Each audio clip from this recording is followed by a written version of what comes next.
Talon-tarojliklar va nihoyat subsidiya mablag'lariga ham yetib keldi. 20 milliardlik oltin izlovchilar yoxud alkimyogarlarning safari afsuski qaridi. 104 milliard so'mlik kriptovalyuta operatsiyasi qahramonlari ham ushlandi. O'zbekistonda taklif etilayotgan o'rtacha ish haqqi qariyb 20% ga kamaydi. 2000 dan ortiq davlat xizmatchisi endi mutlaq ishsiz qoladi. Haftalik oltin kursi ketma-ket rekord o'rnatib, Everest cho'qqisini zabt etayotgan bir vaqtda dollar barqaror turishda davom etmoqda. Assalomu alaykum. O'tgan bir haftadagi mahalliy iqtisodiyotga oid xabarlar har doimgidek haftalik dayjestimizda. O'zganing mulkini talon-taroj qilish allaqachon Qo'shtirnoq ichidagi ba'zi mansabdorlar uchun an'anaga aylanib ulgurgan. Masalan, Andijon viloyatida subsidiya mablag'larining maqsadli va samarali sarflanishi yuzasidan o'tkazilgan tekshiruvlar natijasida mablag'larning talon-taroj qilingani yuzaga chiqdi. Voqea tafsilotlariga ko'ra, Jalaquduq tumanining kambag'allikni qisqartirish va aholi bandligiga ko'maklashish bo'limi mansabdor shaxslari STX mas'uliyati cheklangan jamiyat rahbari FX bilan oldindan til biriktiradi. Jumladan 2023-yilda tuzilgan ijtimoiy shartnomaga muvofiq temir daftar, ayollar daftari, yoshlar daftari hamda ijtimoiy himoya yagona reyestriga kiritilgan 25 nafar ishsiz ayolning mazkur MCHda kasanachi sifatida bandligi ta'minlangani va ularga 247,5 million so'mlik tikuv asbob uskunalari berilgani haqida soxta hujjatlar rasmiylashtiriladi. O'rganish natijalari bo'yicha to'plangan materiallar asosida Andijon viloyat prokuraturasi tomonidan ushbu holatga jinoyat ishi qo'zg'atilib, dastlabki tergov va surishtiruv ishlari olib borilmoqda.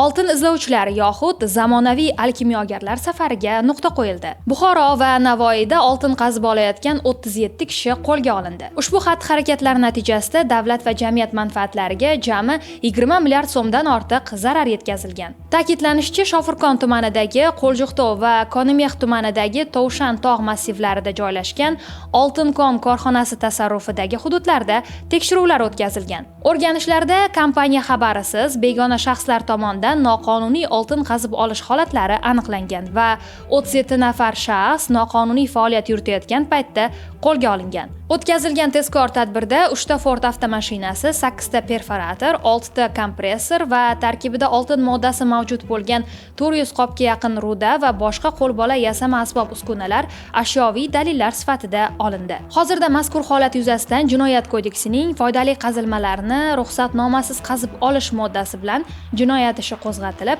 dastlabki tergov harakatlari olib borilmoqda.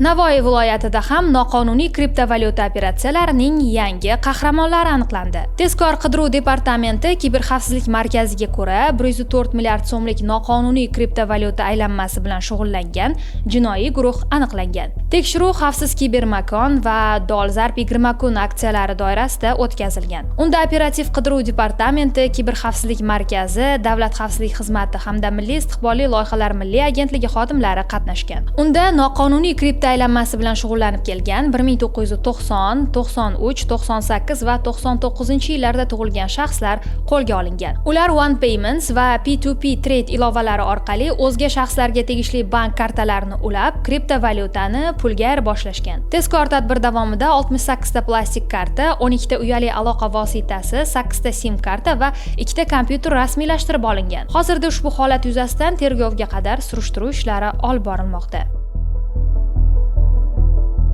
O'zbekistonda ish bozori to'xtovsiz va hatto keskin harakatlanishda davom etmoqda. Headhunter ma'lumotlariga ko'ra 2025-yil iyul-sentyabr oylarida ish beruvchilar Headhunter.uz platformasiga 33 mingdan ortiq faol ish o'rinlarini joylashtirgan. Bu o'tgan yilning shu davriga nisbatan 24% ga ko'proqdir. Biroq o'rtacha taklif etilayotgan ish haqqi qariyb 20% ga kamaygan. Eng ko'p ish o'rinlari hanuz Toshkent shahriga to'g'ri kelmoqda. Ammo ularning ulushi 81,9% gacha pasaydi. 2024-yilda bu ko'rsatkich 90% dan yuqori edi. Hududlar kesimida esa ish takliflari soni Jizzaxda 1,5 barobardan ko'p. Namanganda 49%, Andijon, Farg'ona, Buxoro va Samarqandda 40% dan ortiqroq miqdorda oshgan. Shu bilan birga hududlar bo'yicha bo'sh ish o'rinlarining 4,8% Samarqand shahriga to'g'ri kelgan bo'lsa, boshqa shaharlarning ulushi 1,6% dan oshmagan. Ushbu o'zgarishlarning sabablari sifatida taklif tuzilmasidagi o'zgarishlar, ommaviy bo'sh ish o'rinlari ulushining ko'payishi va mavsumiy omillar keltirilmoqda. O'zbekistonda 1-noyabrdan boshlab 2000 dan ortiq davlat xizmatchisi shtati qisqartiriladi. Bu prezidentning yangi farmoni asosida amalga oshadi. Hujjatga ko'ra asosiy maqsad boshqaruv tizimini ixchamlashtirib, raqamlashtirishni kengaytirish va samaradorlikni oshirishdan iborat. Qisqartirishlar asosan vazirlik va agentliklarning markaziy apparatlarida bo'ladi. Shuningdek, rahbar o'rinbosarlari soni ham 16 taga kamaytiriladi. Shuningdek, davlat idoralarida endi ortiqcha vazifalar ham qisqartirilib, sun'iy intellekt asosida ishlaydigan raqamli yechimlar joriy etiladi. Kambag'allikni qisqartirish va bandlik vazirligi esa ishdan bo'shatiladigan xodimlarni ish bilan ta'minlashga ko'maklashadi. O'tgan bir haftada O'zbekiston bozorida oltin va dollar kursi qanday o'zgardi? Oltin quymasi narxi 6-oktyabr kuni 1,572,000 so'mni tashkil etgan bo'lsa, hafta o'rtalarida asta-sekin ko'tarilib, 9-oktyabrda 1,608,600 so'm bilan haftaning eng yuqori cho'qqisiga chiqdi. 10-oktyabrda esa biroz pasayib, 1,606,800 so'mni tashkil etdi. Shunday qilib, hafta davomida oltin narxi 36,600 so'm farq bilan o'zgardi. O'rtacha narx esa 1,589,800 so'mni tashkil etdi. Dollar kursi esa nisbatan barqaror bo'ldi. 6-oktyabrda 12,080 so'm bo'lgan bozor kursi 10-oktyabrga kelib 12,123 so'mga yetdi. Haftalik eng past kurs 7-oktyabr kuni 12,023 so'm, eng yuqori kurs esa 10-oktyabrda 12,123 so'm bilan kuzatildi. Shu tariqa hafta davomida dollar kursi 100 so'mga yaqin farq bilan o'zgardi. O'rtacha kurs esa 12,067 so'm bo'ldi. Endi esa hafta davomida sodir bo'lgan boshqa muhim voqeliklar haqida gaplashamiz. Yaxshilab eshiting, sababi biz sizga xabar bermasak, bexabar qolish ehtimolingiz katta. Issiqxonalar uchun ijtimoiy soliq stavkasi 12% dan 1% ga tushirildi. Prezident farmoniga ko'ra, issiqxona xo'jaliklari uchun katta imtiyoz berildi. Xususan 2026-yil 1-yanvardan 2028-yil yakunigacha issiqxonalar ijtimoiy soliqni 1% stavka bilan to'laydi. Amaldagi stavka esa hozirda 12% ni tashkil etadi. Shuningdek, 2025-yil 1-oktyabrga qadar yig'ilgan soliq qarzlari bo'yicha to'lov muddati 2028-yilgacha uzaytirildi va qarzlarni undirishda foiz hisoblanmaydi.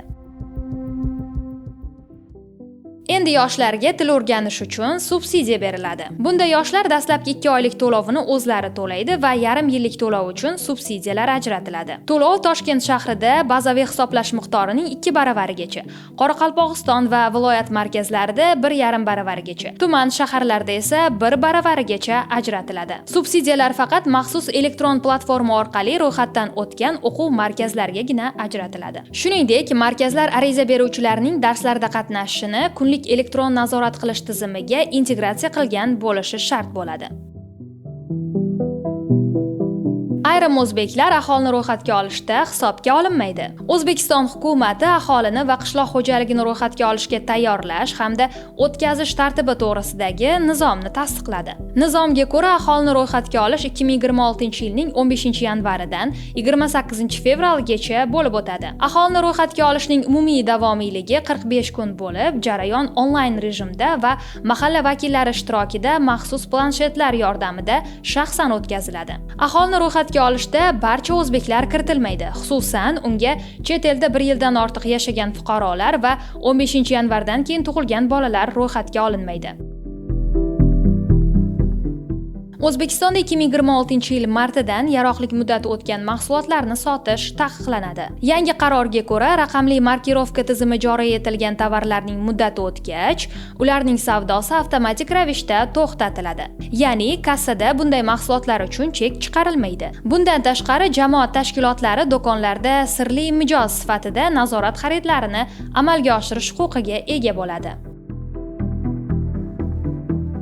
Endilikda vazir yoki hokimlikka nomzodlar korrupsiyaga qarshi reja taqdim etishi shart bo'ladi. Qonunchilik palatasida hukumat va mahalliy hokimiyat rahbarlarining korrupsiyaga qarshi mas'uliyatini oshirishga qaratilgan qonun loyihasi birinchi o'qishdayoq ma'qullandi. Yangi tartibga ko'ra, hokimlikka nomzod hududni rivojlantirish dasturi bilan birga korrupsiyaning oldini olish bo'yicha harakatlar rejasini taqdim etadi. Vazirlar Mahkamasi a'zoligiga nomzodlar esa tizimda korrupsiyaga qarshi choralar rejasini o'z faoliyat dasturi bilan birga taqdim etishi lozim bo'ladi.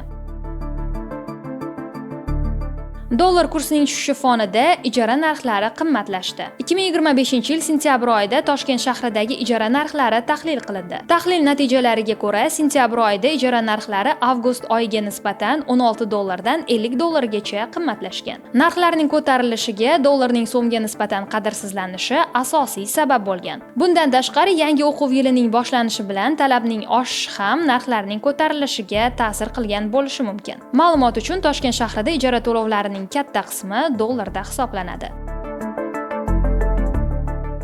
Chet el fuqarolariga maxsus soliq rejimi joriy etiladi. Bu haqda 4-oktyabr kuni Prezident Shavkat Mirziyoyev 180 sonli farmonini imzoladi. Farmonga ko'ra, 2026-yil 1-yanvardan boshlab ayrim shartlarga javob beradigan xorijiy fuqarolar chet eldagi daromadlari uchun O'zbekistonda daromad solig'i to'lamaydi. Bunda xorijiy fuqaro 50 ming AQSh dollari miqdorida maxsus to'lov to'lashi va O'zbekistondagi maxsus vakolatli tijorat bankida hisob raqam yoki ruxsat etilgan kripto birjada kripto hamyon ochishi kerak bo'ladi. Bizda hozircha shular, keyingi haftada ko'rishguncha xayr.